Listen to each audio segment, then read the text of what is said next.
suis Brian Gemma, je suis un collègue de Thierry, donc, du laboratoire d'intervention et de recherche à la police. Du coup, là, l'idée, c'est de révéler l'opportunité que ça représente du point de vue du projet politique qui est tiré par les projets des jardins, les projets du réseau Cocagne. Alors, à la fois du point de vue des enjeux alimentaires, d'accessibilité alimentaire, du point de vue de l'insertion, mais du point de vue de l'insertion, je dirais pas simplement au sens insertion dispositif IAE, mais de l'insertion dans une perspective plus globale d'inclusion, de solidarité, de considérer les personnes comme des ressources pour inventer de nouvelles réponses aux défis sociétaux. Et là, ce qu'on peut remarquer, c'est qu'il y a déjà des caractéristiques qui sont liées au lieu en tant que tel, à l'espace physique, dans le sens où les tiers-lieux, là, c'est des tiers-lieux à chaque fois qui favorisent les rencontres, qui favorisent les liens. Il y a des caractéristiques liées au lieu en tant que tel. D'ailleurs, Timothée, tu dis souvent, parfois, le lieu, c'est un peu un lieu totem qui incarne toute la valeur un peu matérielle qui est souvent recherchée et produite par les jardins, qui permet d'incarner les questions, le sens de l'accueil, de l'écoute, de la convivialité qui se construit, de l'engagement, de tout un tas de valeurs. Et le lieu en tant que tel permet aussi de rendre visibles des choses qui sont plus invisibles. Puis une des particularités des projets de tiers-lieux, au-delà du lieu en tant que tel, c'est l'idée de connecter. C'est-à-dire, tiers-lieu, ça vient aussi d'un lieu entre l'espace de travail et l'espace de la vie.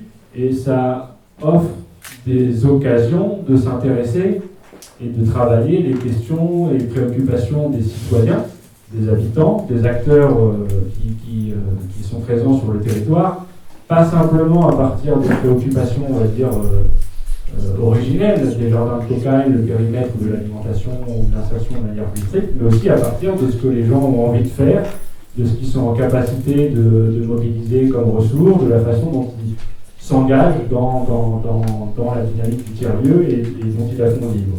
Et ça invite du coup les jardins et leurs partenaires avec qui ils construisent le projet à s'aventurer dans d'autres domaines, à s'aventurer dans d'autres sphères de la vie, à s'aventurer sur les questions de tourisme et de patrimoine. C'est l'exemple, je pense là particulièrement à Timothée, qu'évoquait Thierry avec la roseraie, c'est-à-dire d'adosser le tiers-lieu à une roseraie, c'est une manière d'aller chercher, d'aller vers les questions du tourisme. Ça peut aussi être s'aventurer plus franchement dans les questions de santé. Là, je pense à Los Angeles où il y a des dispositifs qui s'imaginent pour accompagner les personnes sur les questions de santé dans une perspective globale, incluant l'alimentation, mais incluant aussi d'autres dimensions de la vie. Et d'une certaine manière, l'intérêt que ça soulève d'un point de vue du projet politique, c'est que ça contribue, ça produit une capacité à désenclaver la question de l'insertion, c'est-à-dire de considérer l'insertion pas comme quelque chose d'à part, mais comme quelque chose qui peut être intégré dans la façon dont on fabrique du tourisme sur le territoire, dont on fabrique de la santé sur le territoire, dont on fabrique de l'aménagement du territoire, dont on fabrique du développement des compétences informatiques. Là, je pense à des coopérations qui sont montées avec des associations d'éducation populaire dans le champ de l'accessibilité en informatique. Bref, ça permet de faire de l'insertion quelque chose qui puisse être partagé, audible, pris en compte par des acteurs avec lesquels les jardins ont moins l'habitude de travailler. Merci Brian pour ce que tu as dit. Je pense que c'est important de ne pas chercher à créer un tiers-lieu en fait. Pour créer un tiers-lieu, c'est-à-dire qu'en fait, s'il y a des directeurs des jardins de Cocagne ici, en fait, vous êtes déjà des tiers-lieux. Et c'est ce qu'on s'est rendu compte, nous, en fait. C'est-à-dire qu'en fait, un jardin de Cocagne, et les 100 jardins de France, je suis sûr que c'est des lieux où il se passe plein de choses différentes. C'est des lieux où les gens se rencontrent. Alors, on nous demande de prêter une salle pour une formation, on nous demande de monter un projet avec tel ou tel partenaire, et puis hop, il y a une entreprise qui débarque pour comprendre ce que c'est. Et c'est un lieu de mise en lien des gens, quoi, en fait. Et nous, c'est ça, on s'est rendu compte. Donc, nous, les jardins d'Avant-Romaine, donc je suis Timothée, je suis directeur de l'association. Les jardins, on a commencé en 2010 sur un jardin de Cocagne, sur un délaissé autoroutier au bord de la 19, en plein cœur du Loiret. Donc vous allez au sud ici, vous faites 1 heure de voiture et vous êtes chez nous. Voilà. Donc c'est les grandes plaines agro-industrielles, betteraves, céréales. C'est pas un lieu spontanément de maraîchage bio, mais on s'est retrouvé là sur un bout de terrain à faire ça avec une vingtaine de personnes. Et puis au fur et à mesure que l'association s'est développée, on est devenu un lieu de plateforme où il se passait plein de choses. Et l'idée du tiers-lieu, ça s'est mis à réfléchir là-dessus, c'est comme un concept qui est travaillé depuis longtemps. Au fur et à mesure, dans ma tête, je me disais, mais en fait, on fait un peu tout ça, quoi, déjà. Quoi, et puis un jour, on a eu l'opportunité, on nous a proposé un lieu qui est cette roseraie de Morail, qui est en fait un lieu où un créateur de roses qui est célèbre dans le milieu, là, qui avait travaillé pendant 25 ans. Et c'est un lieu qui est devenu, d'une entreprise à la base, est devenu un lieu patrimonial, un lieu visité par des gens du monde entier passionnés de roses. Voilà. Et ce lieu était à l'abandon depuis 2 ans et mis en vente. Et donc on nous l'a proposé, on a monté un projet avec la mairie, où on a repris cette roseraie historique, où il y a 700 variétés de roses anciennes. Et puis dans les bâtiments, on a fait un café associatif et une boutique de produits locaux. Et puis sur les terres où ils cultivaient les rosiers, on a fait ce qu'on sait faire, du maraîchage bio. Voilà. Donc on a créé un 2e site. Et ce qu'on a fait en plus du jardin de Cocagne de base, c'est qu'on a assumé ce côté d'être un lieu où il se passait plus que juste du maraîchage bio et de l'insertion. Donc le café associatif, c'est un lieu où on a pu assumer jusqu'au bout l'accueil des gens, les formations, des ateliers, une journée porte ouverte, une exposition. Et dans tous les jardins, dans plein de jardins de Cocagne, il y a des expositions, il y a des activités culturelles, des concerts. Voilà, ça fait entre 2 serres, ça se fait dans les hangars et tout ça. Donc là, grâce à ce lieu, on l'a assumé jusqu'au bout. Voilà. Et c'est pour ça qu'on est identifié comme tiers-lieu, mais en fait, on n'est pas différent de beaucoup d'autres. Voilà. Et donc ça, c'était l'initiative un peu de fait d'assumer ces choses-là. Et ça a marché tout de suite, et ça a marché très bien. Parce que derrière l'idée de ce café, l'histoire un peu du territoire chez nous, c'est un territoire qui s'est vidé de ses habitants, avec un exode rural depuis les années 50. Et quand vous traversez cette campagne, vous dites, il ne se passe rien, c'est mort ici, quoi. C'est des villages où les cafés ont fermé, où l'activité a baissé et a été tout mangé par les énormes activités agro-industrielles avec des énormes coopératives et des fermes de 500, 1000 hectares. Voilà, c'est pas rare, quoi. Donc en fait, c'est un lieu, c'est un espace où ces tiers-lieux habituels, ces cafés de village, tout ça, ils ont disparu. Voilà. Ils ont disparu. Donc derrière l'idée de recréer des cafés, c'était l'idée de recréer ces lieux de vie qui avaient vraiment disparu. C'est pas le même problème que vous avez ici ou ailleurs. Enfin, nous, c'était notre problème de notre ruralité, quoi, industrialisée. Et en fait, et ça a tout de suite répondu à ce besoin-là, de lieux de vie et d'espace où les gens pouvaient revenir, parler et proposer aussi des choses. Donc ça a marché tout de suite et très bien. Alors je vous parle un peu du contexte parce que c'est aussi l'histoire du jardin, qui, d'un travail de jardin de Cocagne, à un endroit où on répare les gens. C'est-à-dire qu'en fait, on a été bombardé un peu du haut dans cet endroit-là, et les gens se demandaient si on allait pouvoir embaucher des salariés en insertion, parce que là, au milieu de la campagne, est-ce que vous allez pouvoir embaucher des gens? Et en fait, on a été posé là, et on a eu l'impression de soulever le couvercle d'une cocotte minute de problématiques sociales qui étaient énormes, en fait. On s'est retrouvé à gérer des problématiques de précarité extrême, d'isolement extrême, problèmes de mobilité, de formation, des problèmes de santé, parce que c'est un désert médical. Donc, par exemple, plein de maladies psychiques qui n'étaient pas identifiées, diagnostiquées, donc des gens qui se retrouvaient entre deux, en difficulté, et on ne savait pas pourquoi ils n'arrivaient pas à trouver un boulot, et puis ils viennent chez nous, hop, au bout de 6 mois, 1 an, on se rend compte qu'il y a une maladie psychique derrière. Donc en fait, on s'est retrouvé à régler toutes ces problématiques. Et à un moment, on s'est dit, on ne peut pas faire que réparer les choses, quoi. Il faut que ça bouge, il faut que le territoire se transforme, quoi. Et on a eu envie d'agir structurellement sur le territoire. Voilà. Et c'est là où le tiers-lieu a été une réponse pour nous dans notre cadre précis, quoi. Enfin, il ne faut pas chercher à faire un tiers-lieu pour faire un tiers-lieu, c'est parce que c'est une réponse à un besoin. Et c'est une réponse construite avec les gens. Peut-être pour identifier le chose, c'est que une image que... Vous m'arrêtez un moment si je suis trop... L'image, on est maraîcher. C'est-à-dire quand on est maraîcher bio, on n'a pas de produit pour traiter nos problématiques sanitaires sur les cultures. Donc là, on va faire juste du maraîchage, si vous voulez bien. On a des pucerons sur nos cultures. La première chose qu'on fait, c'est de dire comment on va pouvoir traiter le problème. Donc c'est une approche symptôme. et ben on cherche un produit pour traiter les pucerons. Voilà. Donc en maraîchage bio, le problème c'est qu'on ne peut pas utiliser de produits chimiques qui nous permettraient d'éradiquer les pucerons, de remettre les choses à zéro, et puis voilà, super monoculture. Donc ce qu'on essaye de faire, c'est d'anticiper en créant un écosystème autour de notre culture qui permette la régulation des pucerons. Voilà. Le meilleur moyen de réguler les pucerons, c'est d'en avoir toujours. C'est d'en avoir toujours un peu. C'est-à-dire que quand on en a toujours un peu, on a toujours la coccinelle, la cirque, voilà, d'autres des prédateurs des pucerons qui sont toujours présents. Et le jour où on a une attaque forte de pucerons parce que les conditions font que ça se développe, et ben on a les auxiliaires qui sont là et qui vont se développer en même temps. Voilà. Donc pour faire tenir ces auxiliaires sur le maraîchage, on va planter un sureau. Planter un sureau, ça permet d'avoir du puceron qui se fixe sur le sureau en début de saison, et comme il y a du puceron qui est là, il y a des prédateurs. Voilà. Donc ça, c'est au niveau de notre maraîchage. Si on imagine jardiner un territoire, comme nous, le Nord-Loirais, l'espace rural du Nord-Loirais, on jardine un territoire, ben, d'un coup, on se dit, c'est quoi notre problème? Notre problème, c'est une fracture sociale qui est très importante, entre des richesses énormes liées à une certaine agriculture, et puis d'autres activités, et puis de la précarité qui est extrême. Il y a une fracture sociale qui est très importante dans cette ruralité, et il y a une souffrance de cette ruralité. C'est pas anodin que parmi les fiefs ou les endroits les plus actifs des Gilets jaunes, quand il y a eu la crise, et ben c'était le rond-point qui était à côté de chez nous, quoi, à côté de la Roseraie. C'est qu'en fait, il y a un sentiment d'abandon, il y a une fracture sociale qui est là. Donc, qu'est-ce qu'on fait par rapport à ça? On peut passer notre vie à essayer de réparer les gens, réparer les difficultés ou les souffrances que produit le système économique aujourd'hui en place, où on peut se dire, on essaye de modifier les choses et d'agir de manière structurante sur le territoire pour qu'il change et que l'économie qui s'y développe, que les espaces sociaux qui s'y développent, soit se dépassent, où les plus fragiles peuvent trouver leur place. Ou que ce soit une économie où on peut aussi embaucher des plus fragiles et pas que des gens qui sont et qui répondent à tous les critères d'embauche dont on a besoin.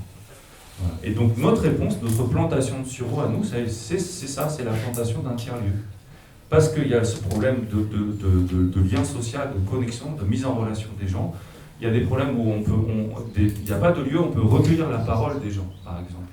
Donc rien que de faire un café où les gens viennent, quand les gens viennent à la Roseraie pour acheter des légumes ou des produits locaux, choses comme ça, ils viennent autant pour discuter que pour acheter quelque chose. Et au fait, on recrée ce lien-là. Donc ça, c'était l'idée qu'on avait en 2018. Et comme ça a marché tout de suite et très bien, on se dit, peut-être on peut continuer à développer. Et on a été encouragé à développer par des financeurs et par les pouvoirs publics.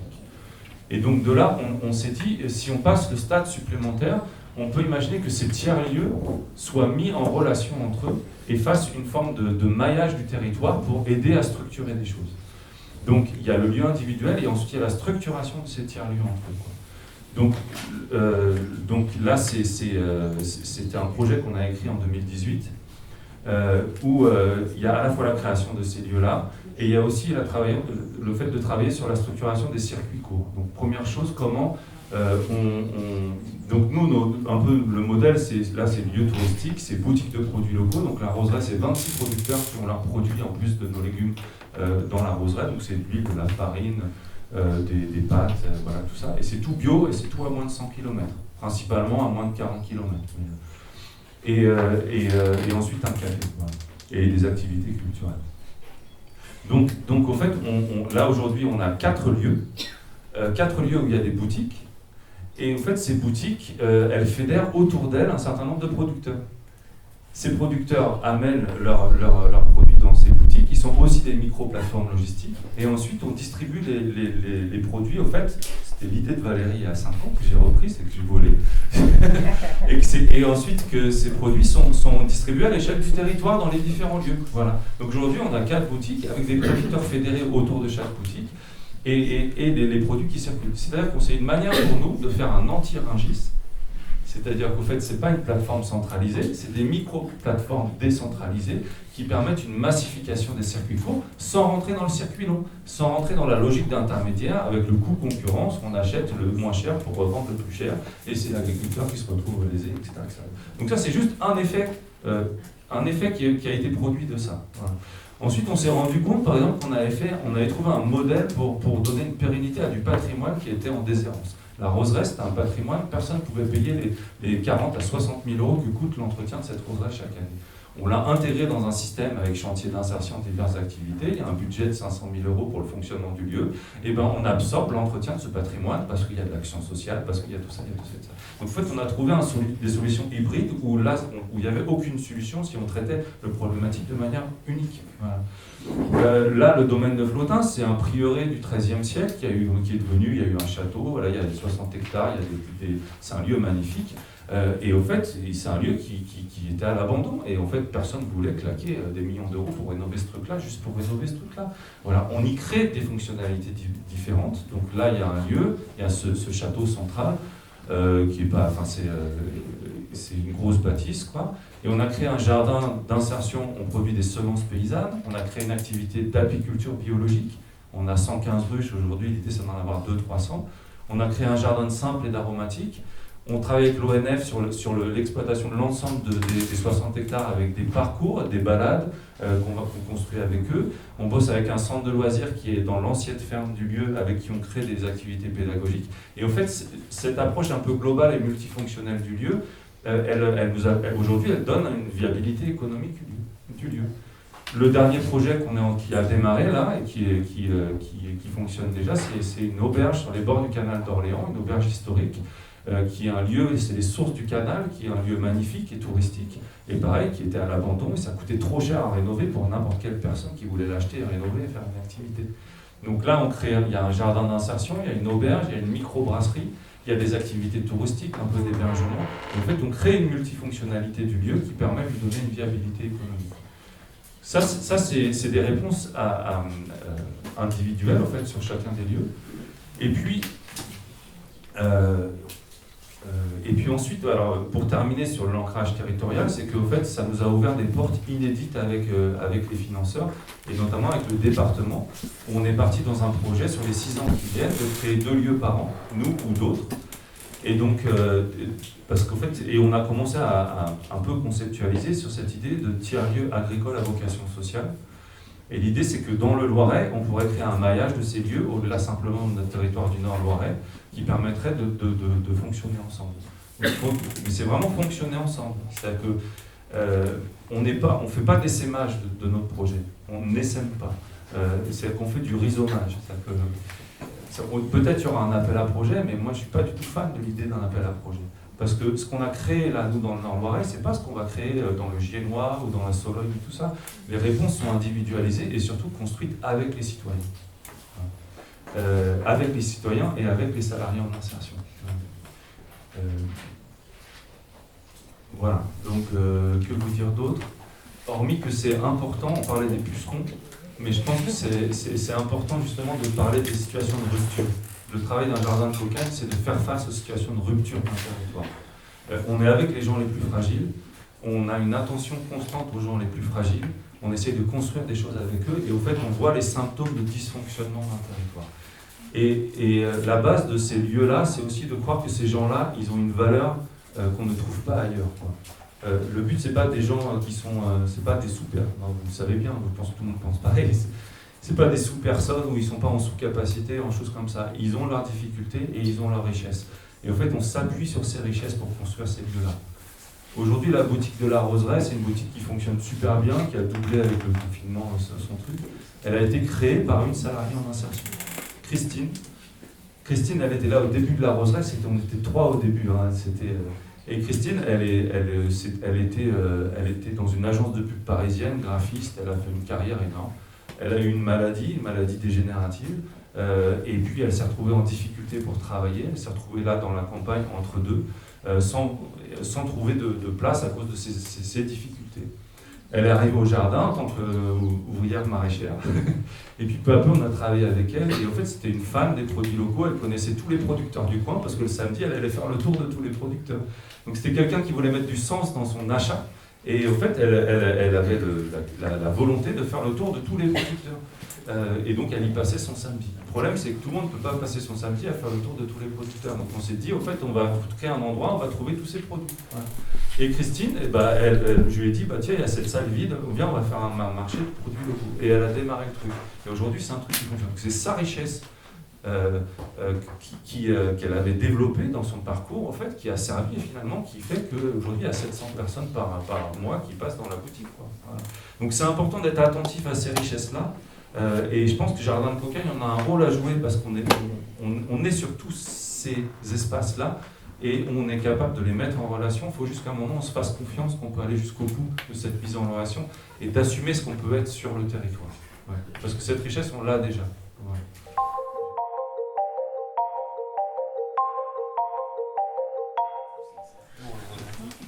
Petit point d'alerte autour de la question de la gouvernance des tiers-lieux. Là aussi, en s'appuyant sur des expériences qu'on a entendues au cours de ce travail avec les cinq jardins, et pour dire que, d'abord, cette question de la gouvernance, elle se joue à deux niveaux. Elle se joue dans la gouvernance stratégique, donc comment on pilote la stratégie de développement de ce lieu, et puis elle se joue aussi à l'échelle de la gouvernance au quotidien. Je vais dire deux mots de ces deux niveaux-là. Sur le premier niveau, évidemment, tout le monde a en tête que, en réalité, cette question de la gouvernance stratégique, c'est la question de la coopération que j'évoquais tout à l'heure. C'est-à-dire comment on arrive à faire coopérer des structures qui sont, au départ, très sincèrement et honnêtement embarquées dans le projet et qui, au fur et à mesure de sa mise en œuvre, se rendent compte que ça pose un certain nombre de problèmes et que s'il n'y a pas de lieu, d'espace où on peut discuter et travailler ces questions-là, le projet est en péril. Et puis, ça va poser une deuxième question, c'est l'outillage de ce pilotage stratégique.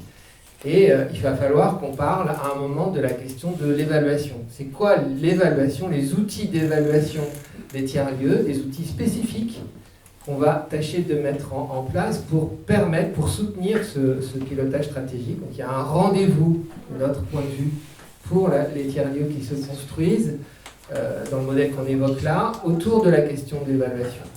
Et cette évaluation, elle doit évidemment porter sur la manière dont on regarde les effets qui étaient attendus. Alors, dans les effets attendus, il y a des effets attendus mesurables. On cherche à développer la distribution d'un certain nombre de produits, on cherche à organiser un certain nombre de manifestations, on cherche à passer de 100 à 200 ruches. Voilà, il y a des choses objectivables, comptables dans les effets qu'on attend. Mais si on discute un peu dans le fond du projet et dans la visée qu'on se donne ensemble, on voit qu'il y a aussi des effets attendus qui ne relèvent pas de quelque chose qui s'objective à travers des indicateurs chiffrés, à travers des choses qui se comptent. On cherche à développer la confiance sur un territoire. On cherche à développer la citoyenneté. Autant d'éléments extrêmement clés dans le projet, extrêmement importants dans la construction de la visée qu'on partage entre les différents acteurs, mais qui ne relèvent pas d'un comptage. Donc on a besoin de discuter de qu'est-ce qu'on regarde pour se dire si on avance, on progresse sur cette question de la confiance, sur cette question de la citoyenneté. Et ça va passer par des éléments un peu nouveaux autour du repérage d'événements, de signaux faibles, à travers des récits. Donc ça va nous obliger, dans ce système de gouvernance, à organiser le récit d'un certain nombre d'événements qui racontent la manière dont la confiance augmente, ou au contraire, dont la confiance est abîmée. Et du coup, il y a un travail à faire à l'échelle de la gouvernance pour essayer de réparer ce truc-là, pour faire évoluer la trajectoire. Voilà. Et dernier élément, sur la question de l'évaluation, il y a tout un tas d'effets qui n'étaient pas attendus et qui sont extrêmement intéressants à repérer, parce que c'est ça la suite de l'histoire. C'est les prochains acteurs qu'on a intérêt à intégrer dans le projet, c'est les prochaines fonctions qu'on va pouvoir intégrer dans l'approche multifonctionnelle qu'on commence à développer. C'est à travers ce repérage-là qu'on se rend compte qu'en fait, on a des effets sur telle ou telle structure, telle ou telle assoce, et qu'il y a un intérêt à aller vers eux et à engager un dialogue sur la manière dont on peut coopérer ensemble pour, un, révéler ces effets, et deux, les valoriser.